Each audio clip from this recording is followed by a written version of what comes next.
Welcome back, fellow armchair generals. This is Gamer1745 here. This is going to be a special episode today of Hearts of Iron 3 with Black Ice 8.6. This is going to be the OOB, or the Order of Battle episode, or you could call it Command and Control episode.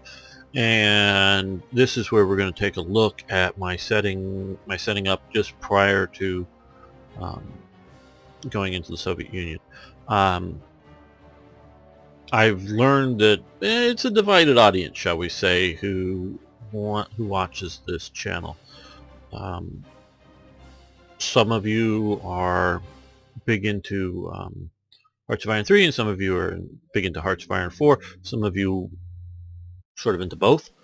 Some of you really like to hear me talk about historical subjects, political stuff, relating it with the history that's going on, not just me spouting about, hey, like George Bush or something. No, it's you want how the historical analysis relates to today. I get that.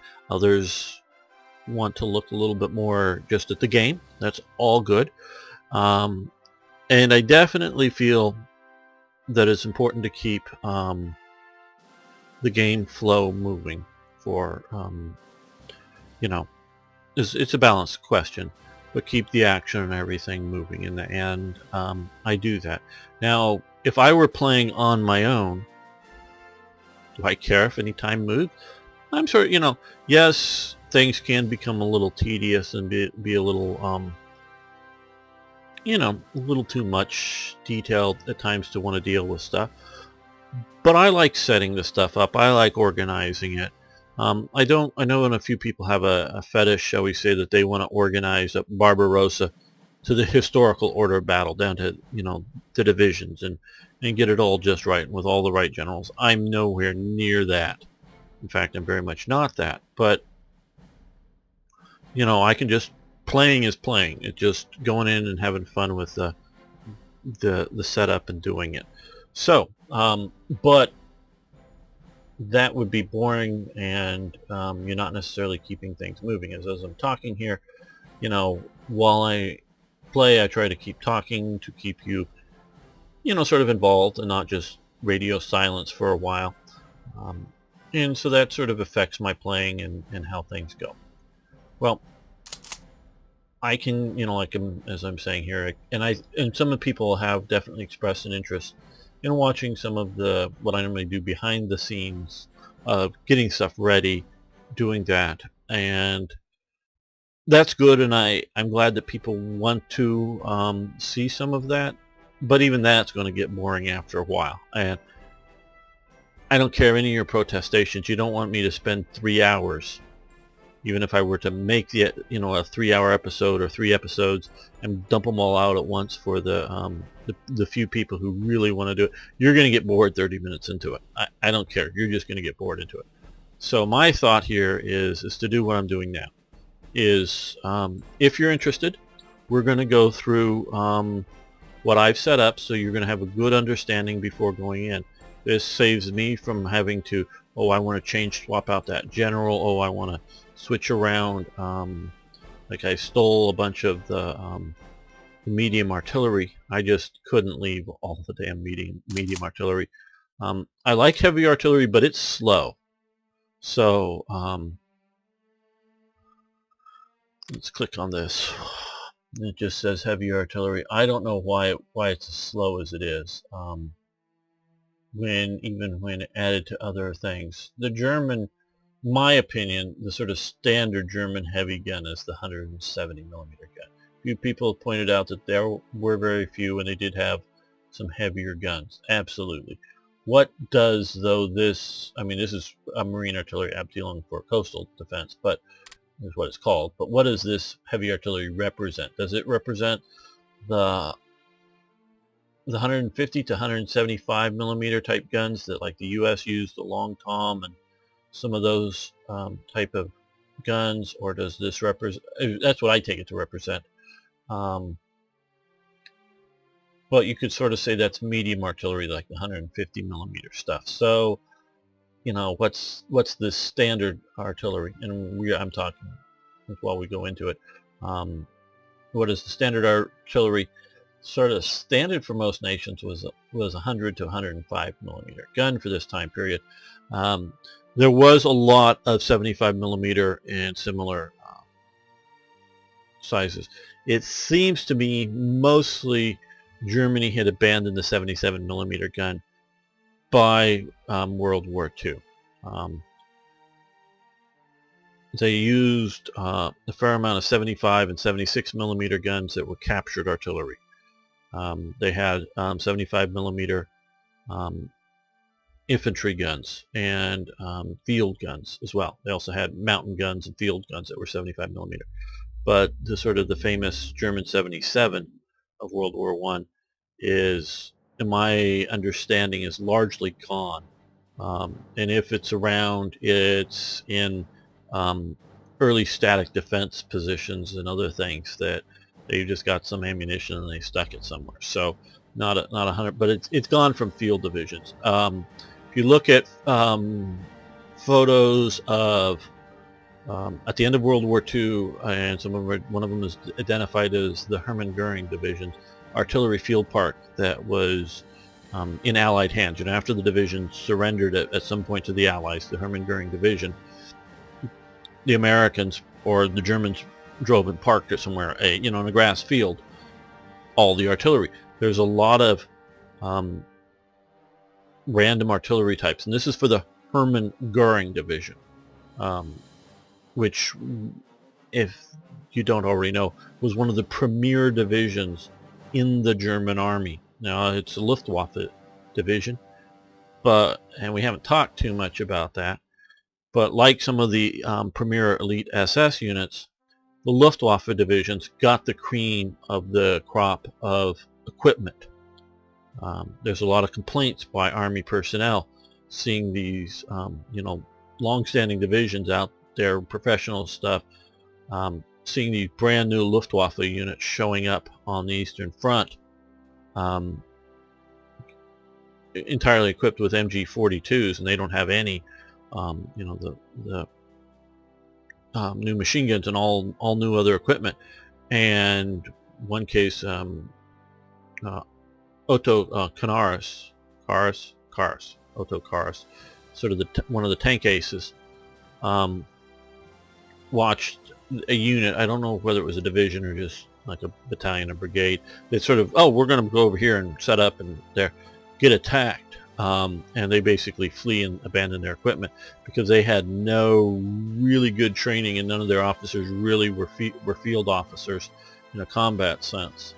And so they said for the next month or so, they weren't sure who it was that was shooting the MG42, whether it was German units or Soviet units, because they captured enough of them and enough ammunition and used them. So it was confusing to the army because there's very, very bad showing by this particular Luftwaffe unit.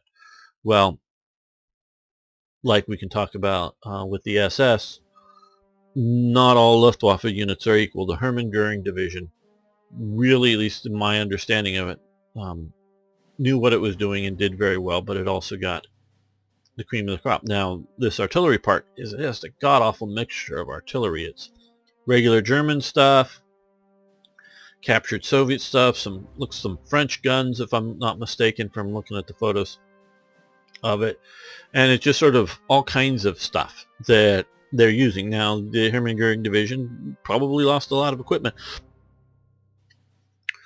and it's different fights at different times with the Allies, and so it was trying to scrape up whatever it could, and so you can look at that as an indicator, as this wasn't, now maybe it's a misidentified photo, that very well could be, but I don't think it is, and this isn't just some French occupation unit, Germans equipped with French artillery or whatever for occupation in France. Now, very well the Hermann Goering division could have sort of, if you will, confiscate equipment from a poorly trained garrison unit and just pressed it into service, but you have to have the men and the personnel to do so, and they have to not be actively using your current artillery. So like I'm saying, there is still a lot of 75, 76.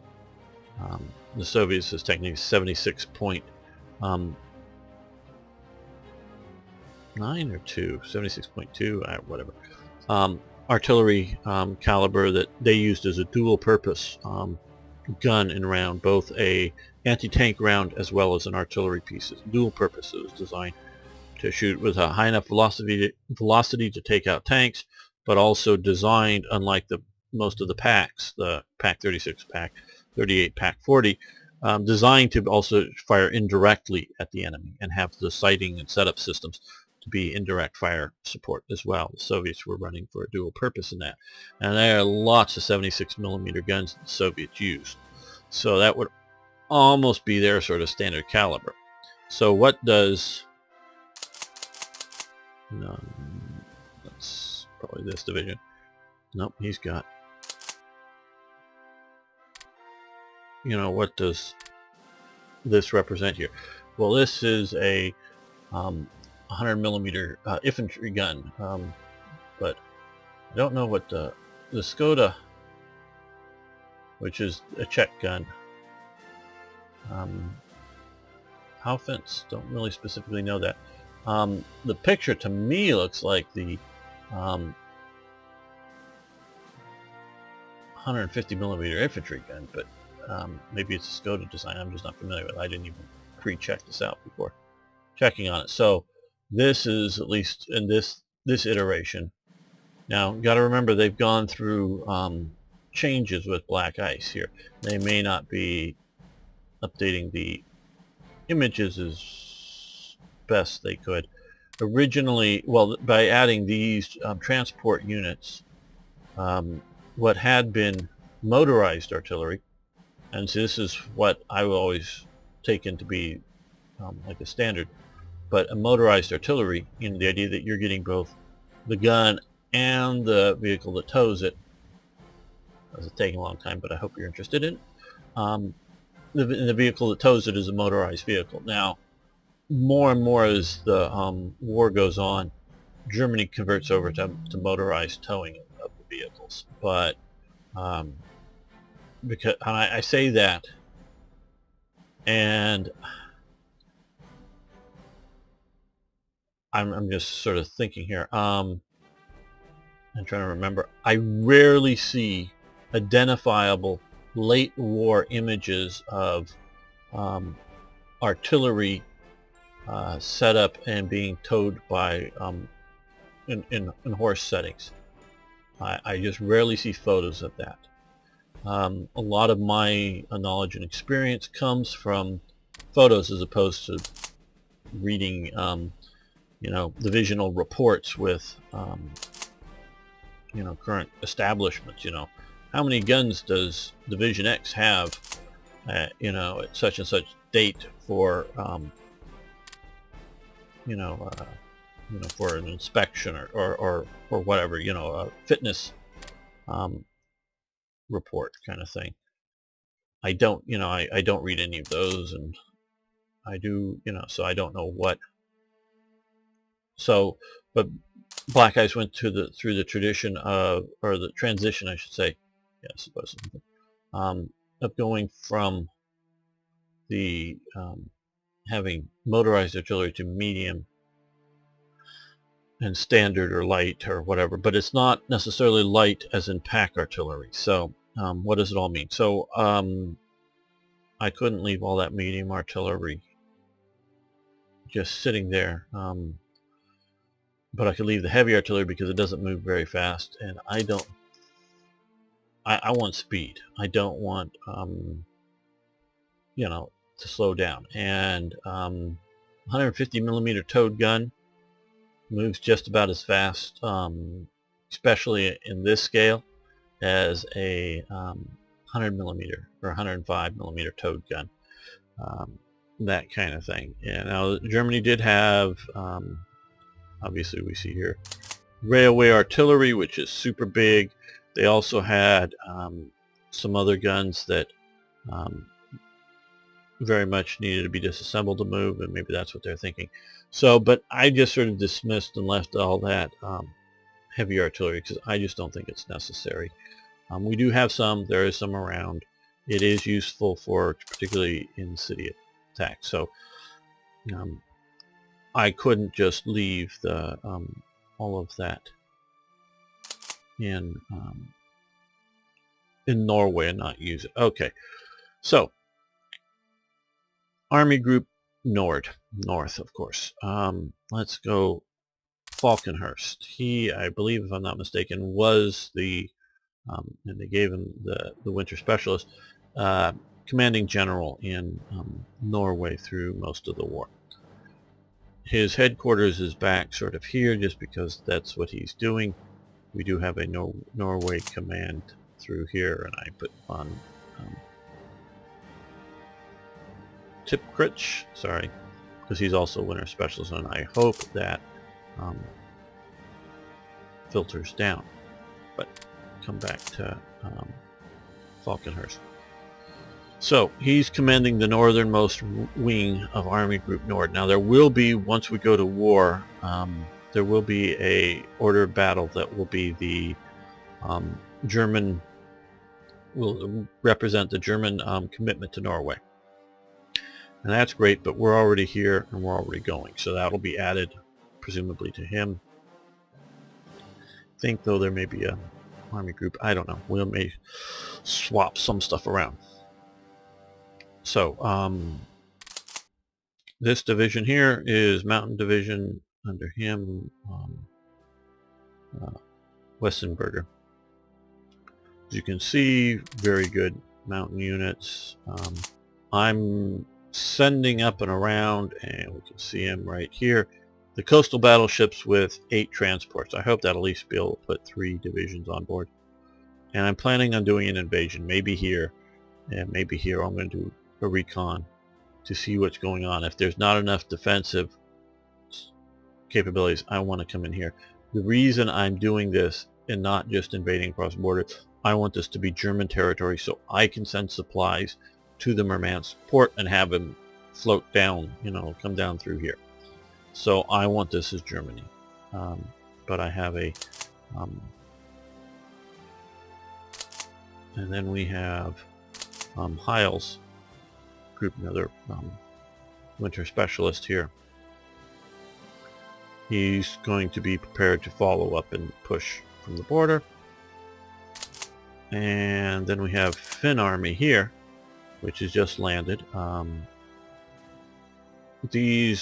these divisions are have an extra, or well, an additional rocket artillery component over my sort of standard setup, and it's going to take a little while for them to get to positions, but they're all switching up along the border, and there's a final unit here that's going up. It's under this HQ that's going to head up towards here to help the Finns out. And we're looking at pushing down in here, though I'm going to make sure I don't take Leningrad from this direction, because again I want to be able to send supplies in to Leningrad from a German port and flow them in here, and then to potentially be able to fly them out with my heavy transports to other locations to keep units supplied. So that's just giving you a rundown of my sort of planned maneuvers here. So these are going to come out here, push in where we can. These units are going to link up and then come down here. Now you're going to have to stay tuned and see how well this goes, because I haven't played it yet, so I don't know how well it will go. But that's the plans. We're giving operational plans out. Okay. Lists army here is here. That is a motorized, well, some of it's motorized, I guess. Got a Panzer division attached through here. We ran out of slots in some of the other divisions. Okay, so this is mostly infantry. This is the Bent given occupational force, which will help in initial engagements. I hope to overwhelm them. And then we have the Blaskowitz is really down in Army Group Center. but we've run out of available slots in Army Group Center, so he got attached to Army Group North. And then we have 4th Panzer Group under Motul. It is a full-sized army and not just a group. Germany generally put the panzers in these panzer groups, and they were generally much smaller than proper armies, but at that sort of level of command and control. So we can see here, you know, some good panzer divisions. Got Binking to head in the north here. Yeah. Balk, I guess is how I say it. I don't know. Now, much more traditional panzer divisions here. If you think this is taking along, watching me set up would have been a lot worse. So a few of these are motorized divisions, but they will generally speaking be keeping up with, maybe in a few cases actually faster than a panzer division, but that's why I'm sort of keeping them together. Also for the skill sets, because these guys are generally panzer leaders, some of them are better. Now most of these divisions, a few have just been attached because they're running out of space, are designed. I'm going to have 2 very good, as you can see here, 2 very good, well, that's the one I showed you, I think. Very good infantry or panzer divisions here, along with, who are they under? They're under different panzer. Under von Schuren here. These guys are weak panzer divisions. They're just armored battalion and a motorized infantry battalion with some artillery and that. Just sort of speedy, lighter, sort of Lish division that we're going to hit here. Let's turn over to this map. Hit through here, hitting around these guys. That, because moving should be really easy to hit through. And flank up here. Come along, hit Riga, of course, I would say. But as much as we can, come through here.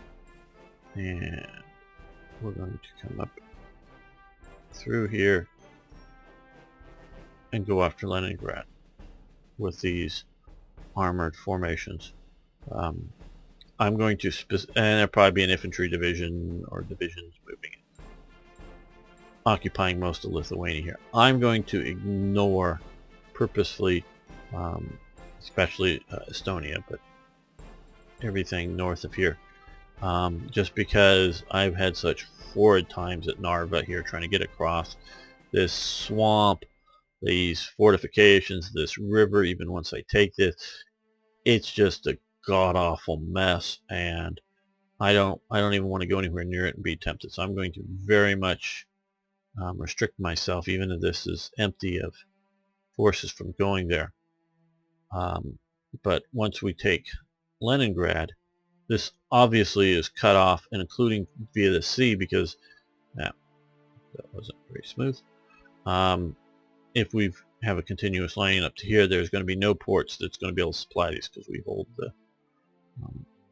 we hold this closed, so nothing can come around from any other ports. So anything that's in here is going to start dying of starvation, and we can mop it up once we get Leningrad and presumably push on. And so Blaswit, Falkenhurst, Models, Panzer Groups. Okay, so yes, generally speaking, we're going to move Army Group North this way with a flow coming from the south. Okay. Generally speaking, in all the books, all of the documentaries that I saw, this is always called Army Group Center. That would be, I would say, the more sophisticated, if you will, term for it in English, as opposed to Army Group Middle. But I gather from Army Group Mit, it's in German, it's Army Group Middle. Okay, now some of the forces in Army Group North here, particularly some of these divisions, some will be heading north through here, most assuredly. But that's, as you can sort of see here, we've got a lot of divisions stacked there. These are just sort of occupational corps headquarters that would be useful. And so a lot of these guys are going to come up through here, hopefully very fast. A few of these guys are going to come down here and meet up with all of these guys here. And they're going to come through here. Cut off, encircle these as much as we can, and really, as you can come through here, you can see, especially at the core level, all of the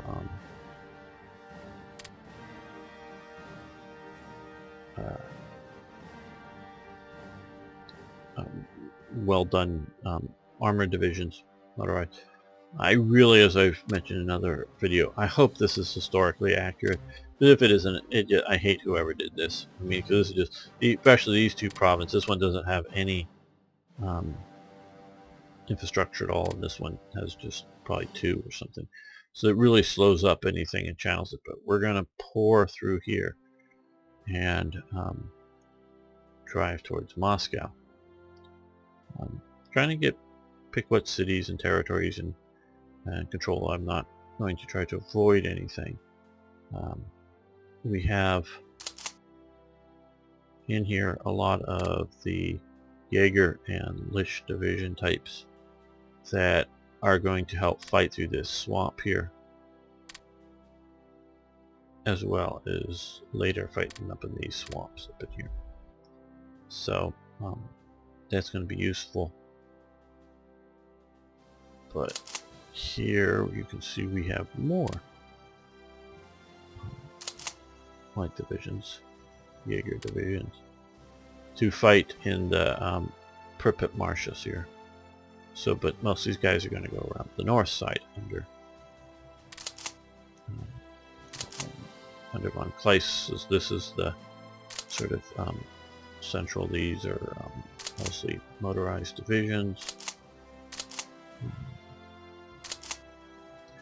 There you go, lots of panzer divisions, including Leibstandarte and such.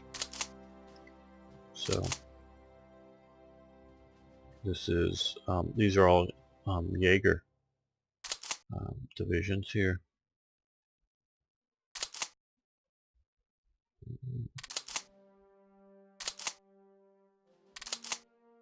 This is a Jaeger armored division, or not really, but it has one of these special purpose units. Don't know if you know about these. The Panzer II version of this special purpose armor was a swimming tank, but to do so it had flotation devices on either side, basically sort of a, I don't know, large kayaks, if you will, or something. You know, I believe they were hollow flotation stuff. So they were just designed for the lower parts of the hull to make sure it was watertight, and they would float, and I think just try to use their tracks to swim through it. They did a Panzer III Panzer III water tank, if you want to call it. Most call it amphibious. Don't know really what it was. Both of these were heavily set up for the Operation Sea Lion going after the British, but they were also designed to be river crossing tanks. The Germans really mentally saw Operation Sea Lion coming through here as just a very wide river crossing. That was their conception of it. I mean, it's just what, 20 some miles across here, so it's really fairly narrow. This is sort of slightly over exaggerated, I would say.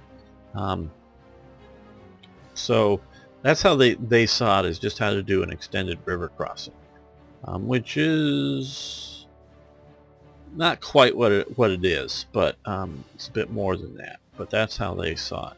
And so one of their their Panzer IIIs. It was a watertight tank. That means everywhere. And it was designed to not swim, but to sink. And for like going across these rivers, it's designed to drive on the bottom of the river, to sink down, but it has a sort of a bundle of tubes that go up to the surface and have a float ring kind of thing around them to keep them above.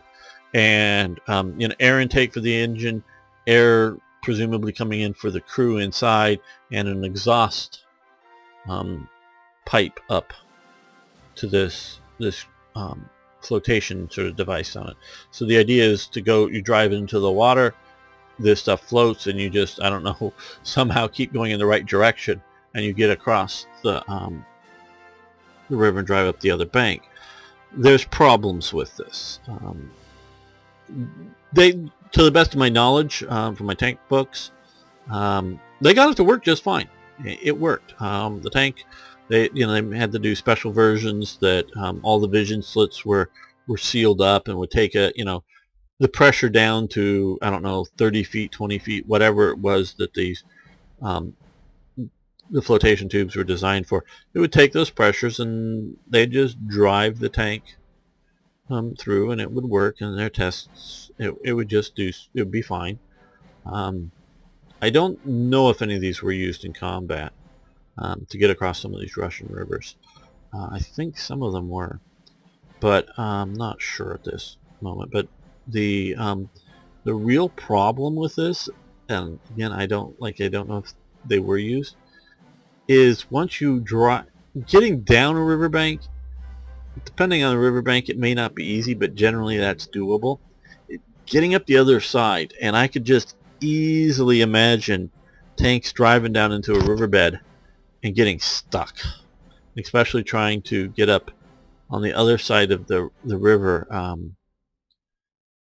Could really be problematical, because unless you can get the tank up to the surface enough to open a hatch, that the hatch is clear from underwater, you really can't open that hatch because of the water pressure. I think all the German hatches open out, so you'd have to do it, yeah, an inch or two under the water. That's not a problem. That just floods out the inside of the tank and makes it unusable. These temporarily, I think you could dry it out and all, but these floods out the tank for the moment. But saves the crew, and of course, if I was a crew member, I'd do that in a heartbeat if I was stuck. But I could easily see that getting stuck, especially on the opposite side of the river, because it may not quite be what you're anticipating. But the thing that I think is that they were sort of doing it, and I've seen it photographed, dealing with off some sort of boat thing. Now it could be with the stuff, and I think it was done in a port, but whether it's Hamburg or one of these other ports, some of these testing that they were doing, but it could have been in a river or a lake. But it looked like it was a fairly big boat. I just imagine these tanks showing up to near the English coast, and if you look at the cliffs of Dover,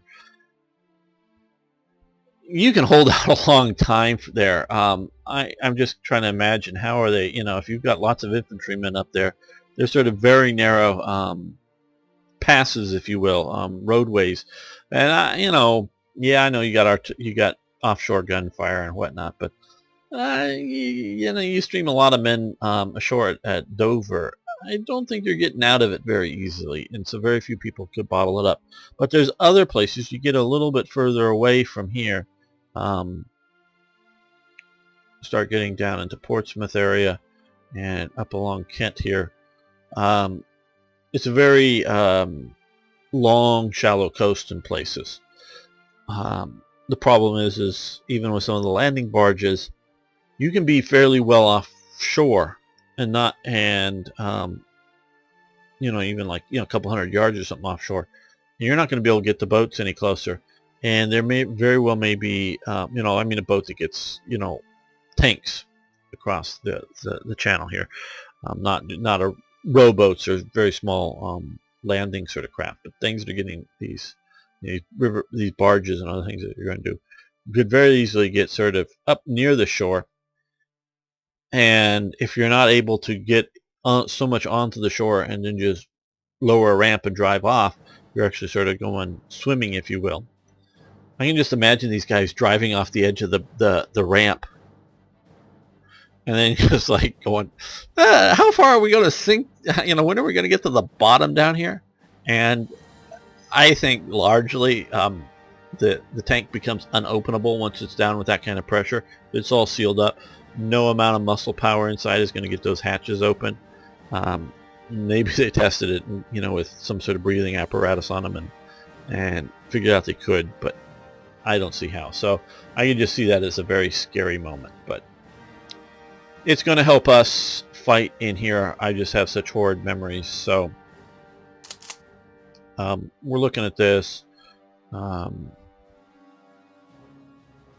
Becker's 2 core here again to preserve.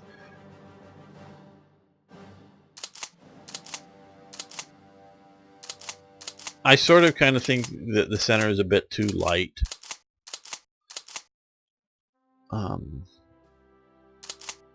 You can see that there is strong, but it's sort of just there. This is here. These guys a little bit more here. Oh, well enough to deal with these divisions here. That isn't the problem, but just sort of what will become the center and the drive for Moscow. I think it's a bit light. We're going to have some of these guys join that drive for Moscow. It's my sort of plan. Now, Army Group South. This is the largest force. That just has the garrison attached to it. But you can see here a lot of the infantry component.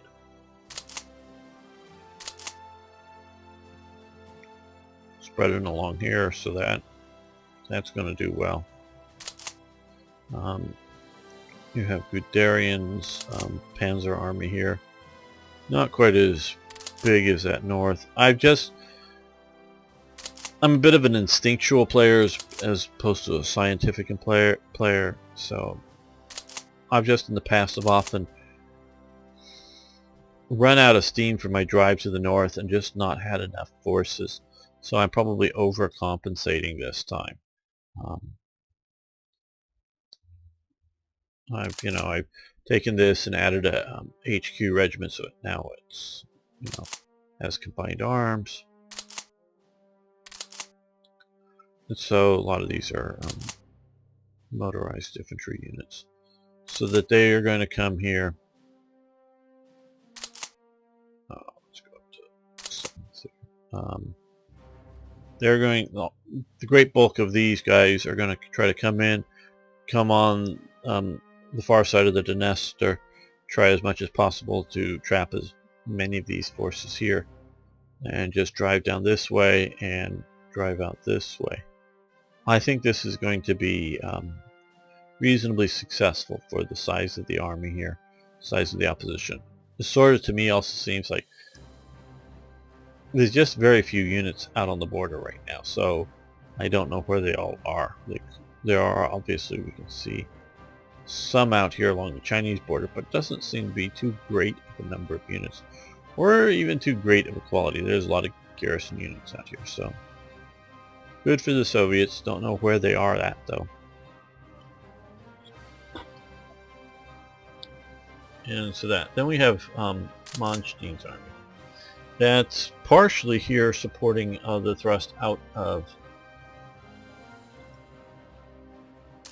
Romania here. A couple of Croat divisions are a bit weaker. That needs to be attached to the headquarters, but mostly here is an infantry army. I normally like to have it a bit more of a motorized panzer force. It really isn't.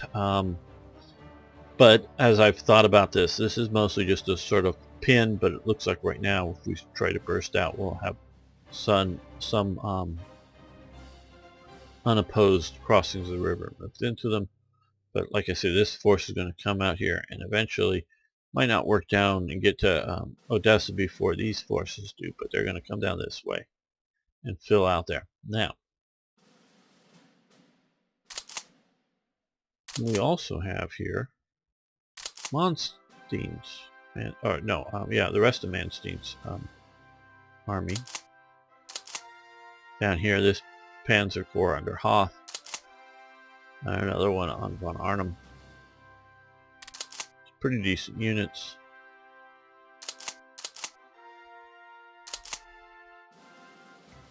You can see, and then we have some infantry units here.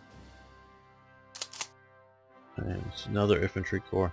These are mostly the stuff that went down to North Africa. Here is a mountain and light infantry corps. There's that. We have gotten a massive force down here. Maybe probably overkill, and it could just be laziness that I haven't sent it north to go help more directly Manstein. A little bit of this down here. Cross and push out from Romania. But what this is going to do, I'm going to invade via the Black Sea. I've already scheduled these guys here. I've gotten 3 divisions on these 2 landing craft. Don't know if they'll be able to come all the way to here. They may have to be rebased to here. Then I think they can get to here. We're going after Novorossiysk, sorry, as our initial point here. We're going to come in here and do a naval landing here. And we're going to have these are going to get attached to some other escorts, and we're going to, once we secure the port, race some of the panzer units right to here. And we're going to run supplies out of Paula and Rekia here to this basin. So they're going to burst out here. Oh, so once we come down here and meet up on the coast, cutting off or destroying all these forces, they're going to push this way with a general goal of Rostov and presumably sort of however northern city Kursk or whatever. That's their objective. Well, these guys are going from Moscow. You guys are going to come just about equally deep to Kursk and Rostov. But what is also going to happen, like I was talking about, is this invasion here. These forces are going to come up here, including get to Rostov, but also see about moving in and getting the surprise at Stalingrad. I think it's a 10 victory point province. Yeah, so that's pretty good. Moscow is 15 if I'm not mistaken. Nope, here. Yeah.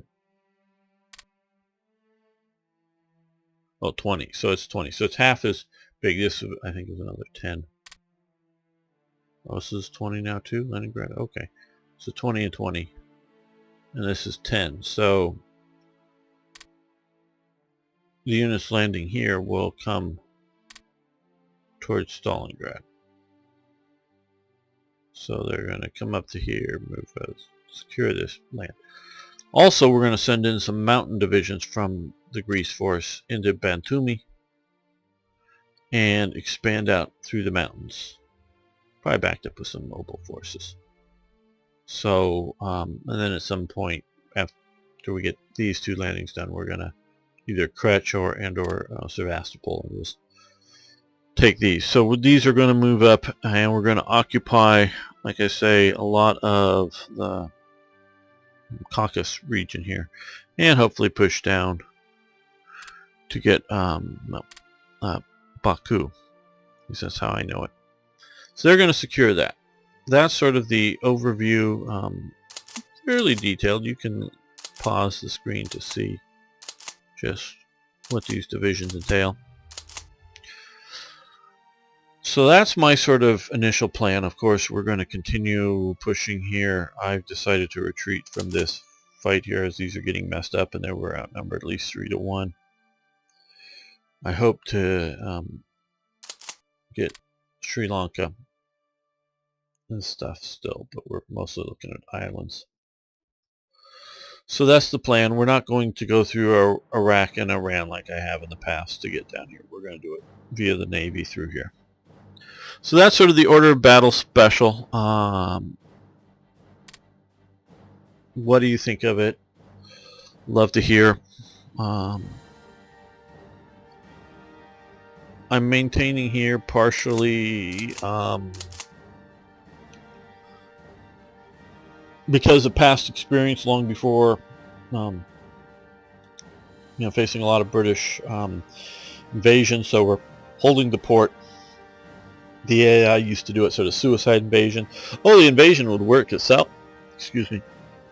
Would work, but then get trapped and destroyed, and it was never enough to win. But you had to keep forces here, or you would get overrun in the west and lose a lot of ICs. This is a bit of a armored and motorized corps. Is not too powerful by any means. So that's going to tie down here, partially for historical reasons, partially eventually AI scripts. So we'll see what that does. And we have also tied to here is Rommel going to hold, try to hold North Africa from any sort of invasion. So we're preparing for that, coming in 42 here as time goes on. So that's the Order of Battle Special. Thanks for watching. Thanks for liking the videos. I do appreciate that. And of course, please post questions, comments, suggestions, ideas. Love hearing from you. Even if I don't take or follow your advice, it's just good for me to hear it, to learn about it, and I hope for other people to learn as well. So thanks so much. See you next time for more Hearts of Iron.